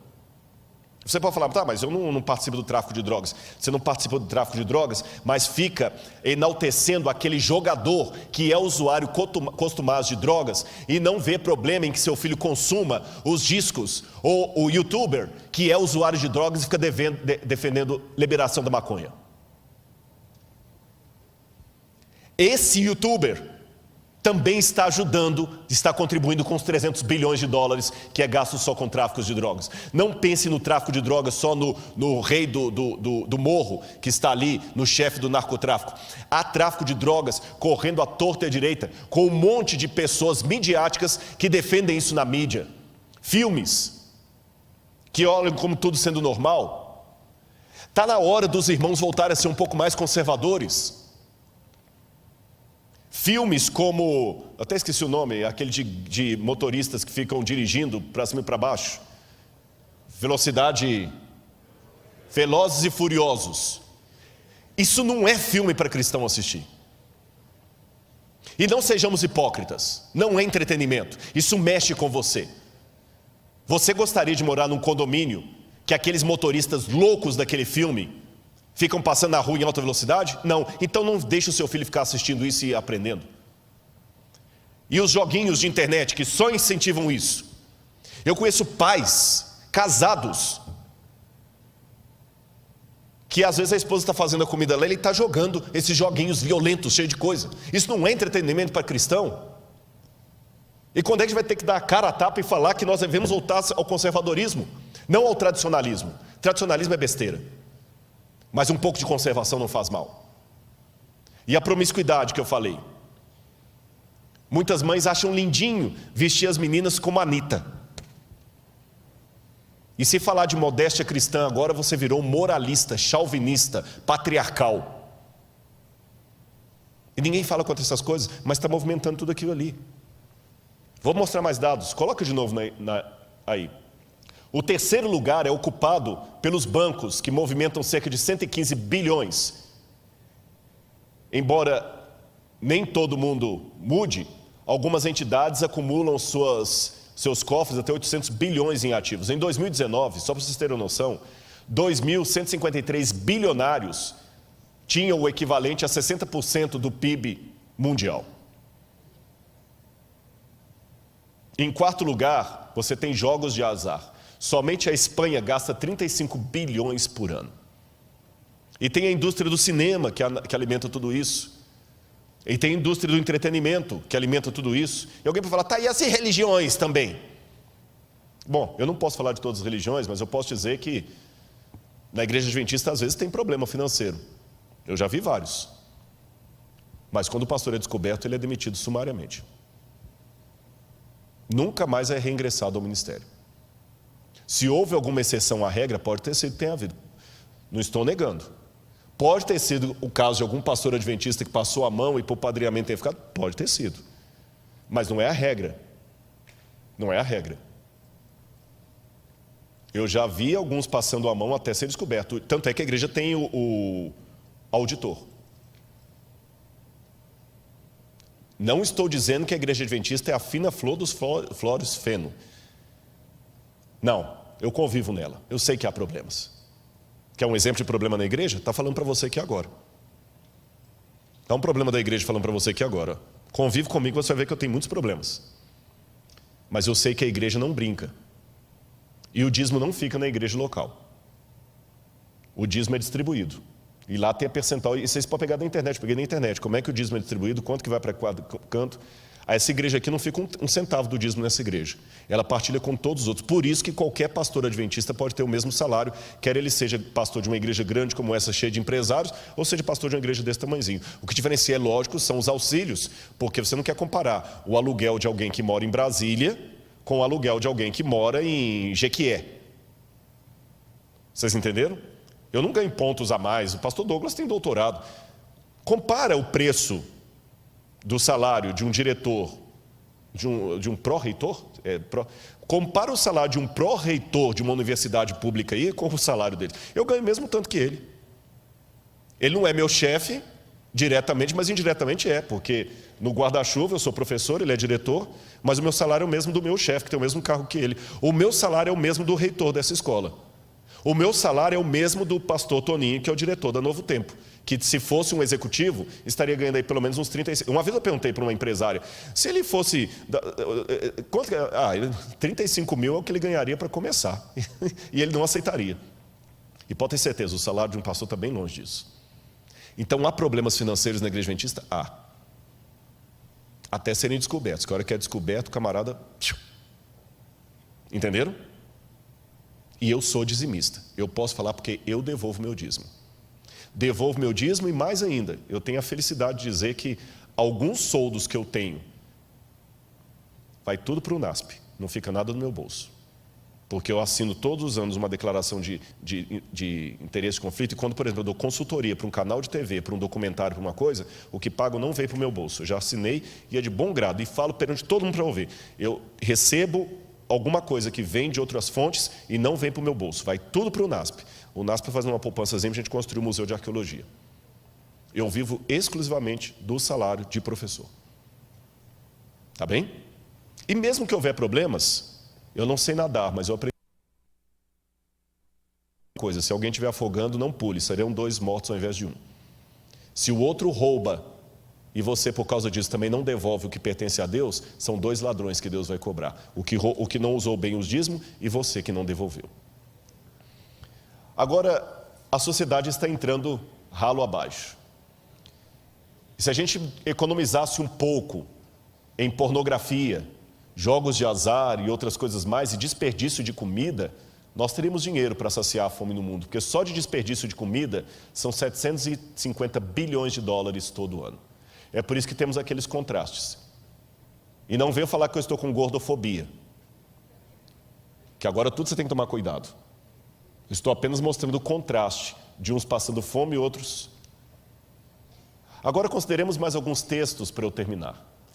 Ellen White de novo. O tempo de graça não durará muito mais. Deus está retirando da terra sua mão refreadora. Por longo tempo Ele tem falado a homens e mulheres mediante a atuação de seu Espírito, mas eles não têm atendido ao seu apelo. Agora está falando ao seu povo por meio de seus juízos. Será que o Covid já não é uma demonstração dos juízos de Deus? Por que a gente tem medo de falar isso?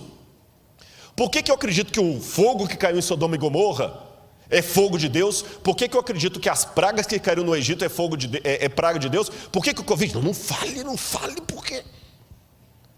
Rodrigo, mas você está me ofendendo, porque o meu pai morreu de Covid. Não estou. Sabe por quê? Eu dei o exemplo ontem aqui. Babilônia não veio por acidente de história. Foi Deus que mandou a Babilônia como um juízo sobre Israel. E Daniel, sendo fiel a Deus com seus companheiros, foi parar onde como escravo? Na Babilônia. Então, até que o fechamento da porta da graça aconteça, pessoas fiéis a Deus acabam sendo atingidos pelo juízo de Deus. A única diferença é o seguinte: se Deus permite que um filho e uma filha dele fiel sofra as consequências do seu juízo antes do fechamento da porta da graça, é para que aquilo sirva de testemunho para outros, da mesma maneira que Ele permite o martírio de pessoas que morrem por sua fé. Então, se o seu pai, se a sua mãe é uma pessoa fiel a Deus, e Deus não impediu que ele morresse de Covid, leia da seguinte maneira: Deus não impediu que o seu pai morresse de Covid, como também não impediu que o apóstolo Paulo morresse degolado, mesmo sendo tão fiel a Deus. Deus permitiu que o seu pai morresse por causa desse vírus que veio da China, como permitiu que Daniel fosse para a Babilônia. Mas o fato de Daniel sofrer o revés da Babilônia não significa que a Babilônia não era um juízo de Deus sobre o seu povo. Entendeu minha comparação? Ficou esclarecido? Será que o Covid não é mais um dos juízos que Deus está permitindo para nos acordar? Vamos continuar aqui. Olha as pragas do fim. Depois você vai ler em sua casa Apocalipse 16, vai falar das pragas. Mas o que me chama a atenção são duas coisas. Em primeiro lugar, Apocalipse 11, verso 18 fala que é chegado o tempo para destruíres os que destroem a terra. Há 2000 anos Deus falou que o ser humano ia chegar a uma situação de poder destruir a terra. E quando ele vai falar das pragas, Deus coloca as pragas numa linguagem muito interessante. Ele fala que os rios se tornarão como sangue de morto. Como é sangue de morto? É vermelho? Sangue de morto é escuro, é fétido, é quase coagulado. Como estão os rios? Como é que está o Tietê? Como é que está o Pinheiros? Deus falou que o sol ia esquentar sobre o povo. A camada de ozônio agora, efeito estufa. Deus falou que iam vir pestes perniciosas. Olha aí o tanto de doença. Mas olha o que Ellen White escreveu. As pragas podem ser o megafone de Deus, lembrando de C.S. Lewis. Ela diz: as pragas de Deus já estão caindo sobre a terra, arrebatando os edifícios suntuosos como um sopro do fogo de Deus. Esses juízos não farão que os cristãos professos caiam em si. Deus permite que sobrevenham para que o mundo se acautele e os pecadores temam e tremam diante dele. Um pouquinho das taças da ira de Deus já tem permissão para cair na terra, e o mar é afetado e os elementos da atmosfera. As causas dessas condições incomuns estão sendo investigadas, mas inutilmente. Deus não tem impedido que os poderes das trevas levem avante sua nefanda obra de poluir o ar, uma das fontes da vida e nutrição, com um miasma fatal. Não somente é afetada a vida vegetal, mas o homem sofre de epidemias. Estas coisas são o resultado de gotas das taças da ira de Deus que estão, presente do indicativo ativo, sendo borrifadas sobre a terra e constituem apenas débeis representações do que ocorrerá no futuro. Interessante que Ellen White escreveu isso em 1891, mas o primeiro livro para falar sobre poluição no mundo só foi publicado na década de 1930 por Rachel Carson, chamado Silent Spring, Primavera Silenciosa. Somente em 1930 foi publicado o primeiro livro do mundo falando de poluição. E Rachel Carson foi ridicularizada pelos cientistas da época. Só que 70 anos antes de Rachel Carson, Ellen White já usava pela primeira vez a palavra poluição na natureza. Deixe-me esclarecer uma coisa aqui sobre as pragas. Preste atenção. As pragas de Apocalipse 16 possuem uma assinatura que só Deus pode dar. Mas elas não retiram a coautoria do diabo e do homem, porque as pragas saem do santuário. Apocalipse 16 está dividido em duas partes. A primeira, segunda, terceira e quarta praga são sofrimentos durante o tempo de angústia. A quinta, a sexta e a sétima envolvem os livramentos do povo de Deus. Também gostaria de esclarecer que essas pragas, pelo menos as primeiras delas, são literais, ou pelo menos são da mesma natureza histórica das pragas do Egito. E essas pragas cairão sem mistura de misericórdia depois que a porta da graça se fechar. Mas antes que a porta da graça se feche, Deus já está permitindo que algumas gotas dessas pragas caiam ainda mescladas de misericórdia, para ver se eu e você nos acordamos. E todo mundo pergunta: até quando vamos usar máscara? E eu pergunto: até quando vamos ser teimosos no pecado para ficar nesse mundo? E como Satanás prepara o terreno?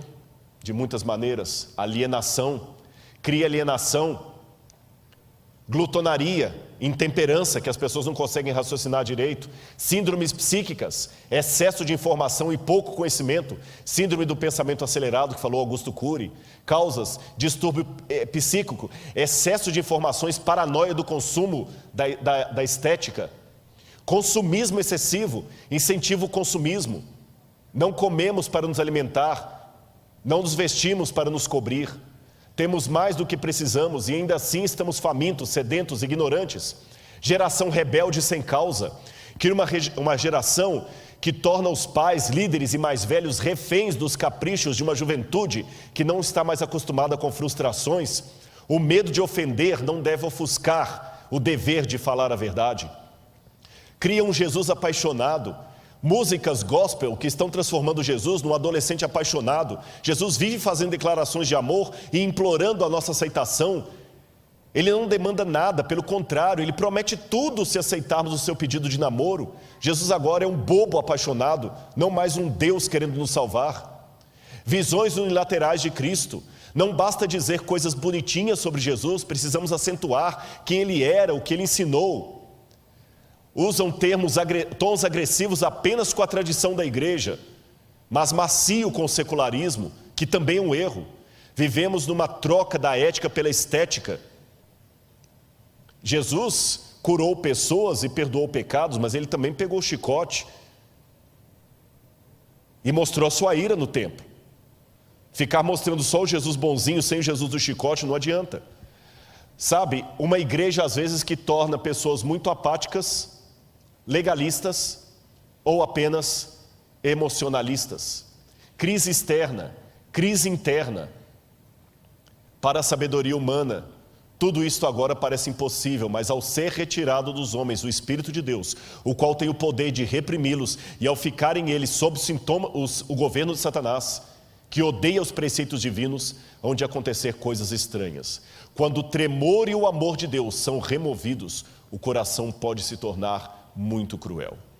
E eu termino apenas colocando para vocês um pensamento aqui de Sigmund Freud, o pai da psicanálise.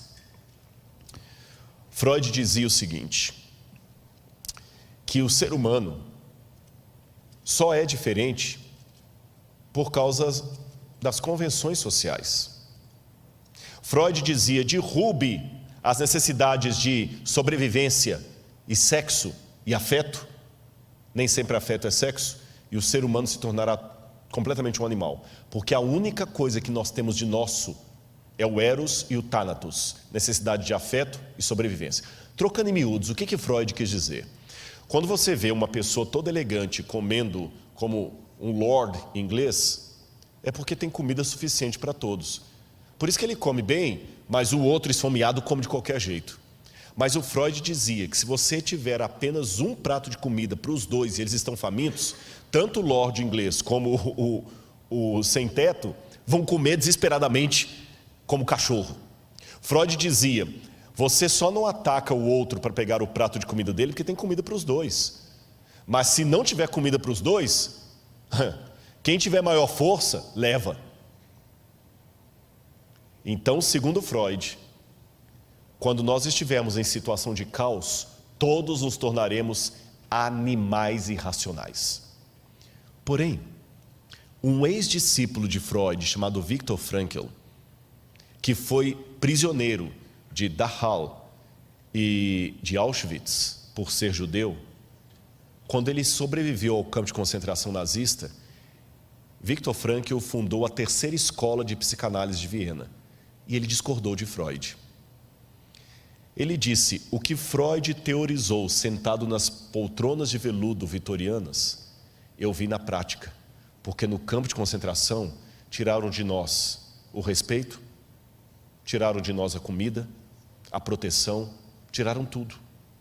E quando tiraram toda a dignidade humana que estava em nós, alguns companheiros judeus cumpriram exatamente o que a teoria de Freud sinalizou: se tornaram animais. Porque eu vi judeus se prostituindo porque estavam excitados uns com os outros. Eu vi um judeu se prostituindo para ganhar um pouco mais de sopa no café da manhã. Eu vi um judeu matando o outro para roubar as botas dele. Realmente se tornaram animais. Por outro lado, eu vi heroísmo de onde não se esperava. Eu vi alguns se tornando mártires. Eu vi judeu trocando de lugar com judeu para ser fuzilado no lugar de alguém que era mais velho. Eu vi alguém que estava com fome dar o seu prato de comida para o outro porque ele estava mais debilitado. Eu vi alguns tirando energia, força e solidariedade de onde menos se esperava. Então o que eu concluo, discordando de Freud, dizia Viktor Frankl, é que diferente do que ele teorizou, na hora da crise é que as máscaras caem. Aí que o verdadeiro caráter vem à tona. Na hora da crise, alguns se transformam em porcos, mas outros se transformam em santos. Quando o fechamento da porta da graça ocorrer, ou até um pouco antes, que eu acho que o Espírito Santo não vai sair da terra assim de maneira estanque, ele vai começar a sair aos poucos. Que o mundo estiver completamente enlouquecido, louco, varrido. Eles não vão estar tão unidos assim, porque o Apocalipse fala que os 10 chifres vão se unir com a mulher, mas vão odiar a mulher. Então o Irã vai continuar odiando os Estados Unidos, a China vai continuar odiando a França e assim por diante. Os de esquerda vão continuar odiando os de direita, os ateus vão continuar sendo ateus. Mas assim como todos obrigatoriamente se uniram em torno do Covid, eles vão se unir em torno do anticristo, nem que seja provisoriamente. E quando, como diz o catecismo, como disse Billy Graham, como disse o Didarré, como disse Ellen White, quando o diabo fizer parecer que Cristo veio, meu Pai, que Deus nos proteja da loucura coletiva desse mundo. Porque muitos se transformarão em porcos, mas outros se tornarão santos. Qual dos dois papéis você desempenhará? Fique ao lado de Jesus. Eu quero convidar o dueto para cantar a música final. E durante a música eu vou pedir para eles colocarem o QR Code. Se você sentir no seu coração o desejo de estudar mais a Bíblia, conhecer mais isto, entre em contato através do QR Code, aceite esse apelo, aceite a Jesus, materialize isso através do QR Code. Mas Rodrigo, peraí, eu sei que você ficou até agora, o tempo está estourado, mas você só falou de desgraça, tragédia. Onde é que está o bem de tudo isso? Quando a gente está com quem você ama, você não tem medo. Uma vez um pai perdeu a esposa num grave acidente. E ele chegou em casa, e ele não quis ir para casa de ninguém, e depois do velório, ele estava na sala, tudo escuro, ele chorando, Deus, o que vai ser da minha vida, como é que eu vou criar minha filha? Daqui a pouquinho, ele só viu um chorinho, papai, vem cá, papai está aqui. E os passinhos vindo no corredor assim, com medo, estou com medo, vem cá, papai está aqui. Estou com medo, papai está aqui. Ela foi para o colo dele, e ela falou assim, papai, a mamãe não vai voltar, né? Não. Eu estou com tanto medo, papai. Eu tenho medo do escuro. Sim, mas papai está aqui. O senhor está aqui. Não precisa acender a luz. Eu estou com saudade da mamãe. Eu estou com medo do escuro. Mas eu sei que o senhor está aqui em casa. Então eu vou dormir tranquila. vou contar para você uma coisa.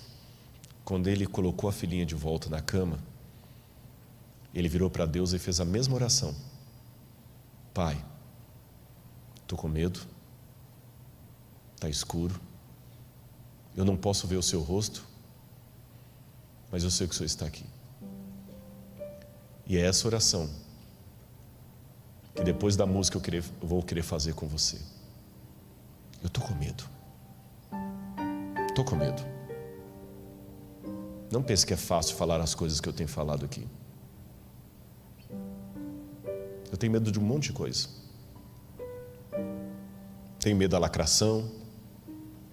Tenho medo de não entenderem. Tenho medo de perder quem eu amo. E para piorar, eu não consigo ver o rosto de Deus. Mas Ele fala ao meu coração: filho, eu estou com você. Ele fala através das pessoas que vêm me dar testemunho. Rodrigo, obrigado, sua mensagem serviu para mim. Então, eu posso virar para Ele e falar: Senhor, está escuro nesse mundo, eu não posso ver o Teu rosto, e estou com medo, mas eu sei que o Senhor está comigo. Se for preciso, eu vou enfrentar o tempo de angústia, e quero ter você comigo. Confia em Deus. Confia em Deus.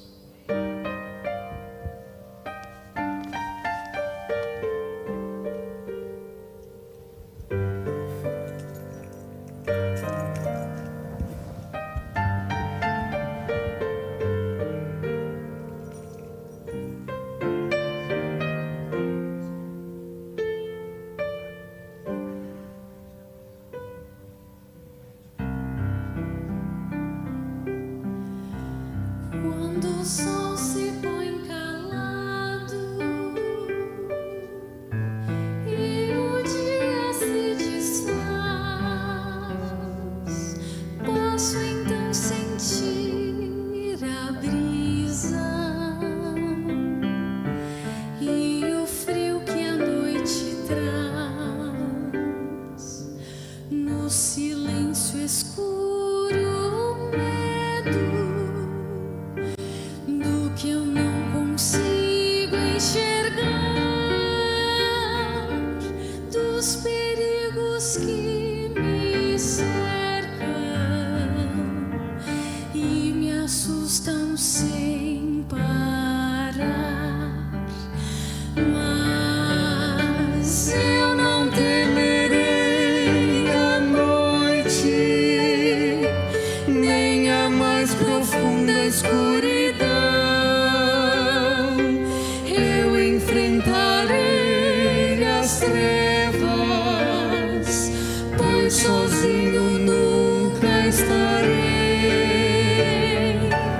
O meu Deus me guarda na noite, Ele sabe onde eu devo andar. Não preciso ver o caminho,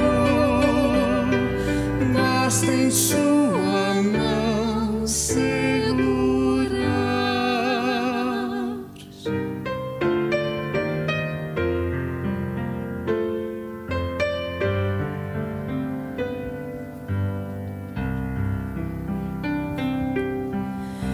Quando o brilho dos meus olhos vai perdendo a sua luz, quando perco a esperança e me esqueço de Jesus, tudo que me resta é angústia. Novamente em trevas estou, eu me sinto tão sozinho. É que a noite em mim chegou, mas eu não temerei a noite, nem a mais profunda escuridão. Eu enfrentarei as trevas, estarei. O meu Deus me guarda na noite, Ele sabe onde eu devo andar. Não preciso ver o caminho, basta em sua mão segurar.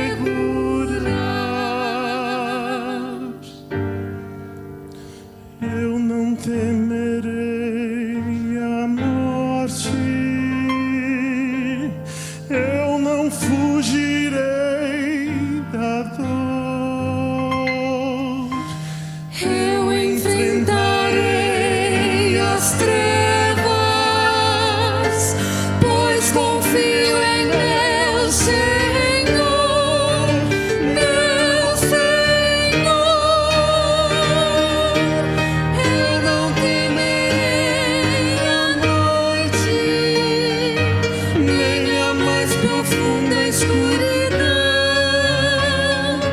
Eu enfrentarei as trevas, pois sozinho nunca estarei. O meu Deus me guarda na noite, Ele sabe onde eu devo andar. Não preciso ver o caminho, basta em sua mão segurar.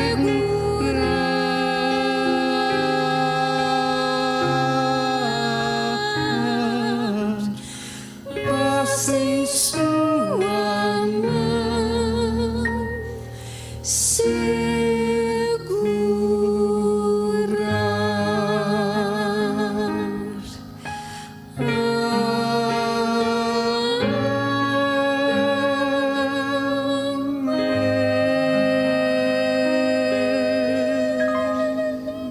Amém. Eu vi muitas coisas estranhas aqui essa noite. Eu cometi um erro de homilética terrível aqui. Em toda a minha vida, eu já prego na igreja desde 1984, eu nunca fiz um sermão de 1h50. Isso é um suicídio homilético. Mas eu não vou pedir desculpas. Deus mandou que eu falasse. E você viu o hino que Ele mandou para você e para mim? Eu também sou muito cético em acreditar em coincidências, porque embora eu não seja matemático, eu conheço o suficiente de estatística para saber que a possibilidade matemática de algo acontecer por mera casualidade ou coincidência é remota. E eu não combinei essa música com eles. E quando eles começaram a cantar, me deu um arrepio, que eu falei com o pastor Gilson: olha a música, eu não combinei com eles. Ele falou: não, mas eles mudaram a música. Eu falei: eles podem ter mudado a música, mas a história que eu contei do pai e da criança, eles já estavam aqui atrás. Não deu tempo de, enquanto eu estava contando a história, eles podem até ter mudado a música, mas eles a mudaram antes de eu começar a contar a história, que é justamente aquilo. Então, obrigado, Senhor, porque o Senhor deu essa música para mim. Eu vim para cá hoje com o coração um pouco aflito. Vim porque eu sei que eu joguei pesado ontem. Eu sei que vai ir a retaliação. Mas Deus foi tão bom que no meio do caminho eu recebi uma mensagem de um ex-aluno que está num outro país. Ele ligou: professor, nossa, que bom, ele nem sabia o que estava fazendo essa moderação aqui. Eu queria só te pedir duas coisas. Hoje faz 10 anos e eu prometi na minha vida que um dia você teve uma conversa comigo num seminário tão importante que deu meu rumo de vida. Eu estava perdido. E aquela conversa foi tão boa, pastor, que hoje eu sou fruto daquela conversa. E eu prometi a Deus que a cada 10 anos eu ia te ligar para agradecer. E quero te pedir licença para pregar um sermão que você fez sobre o juízo final, porque eu vou traduzir aqui para o outro idioma e vou pregar. Meu amigo, a verdade não tem copyright. E eu pensei: Deus mandou ele, o mimo de Deus, vai Você está bem. E agora Ele me dá esse fechamento e essa música. Simbolicamente eu vou estender minha mão para você. Se você aceitar, nós dois, juntos com a mão de Cristo, vamos passar por essa tempestade. Tá bem? Eu pego na sua mão e nós pegamos na mão de Cristo.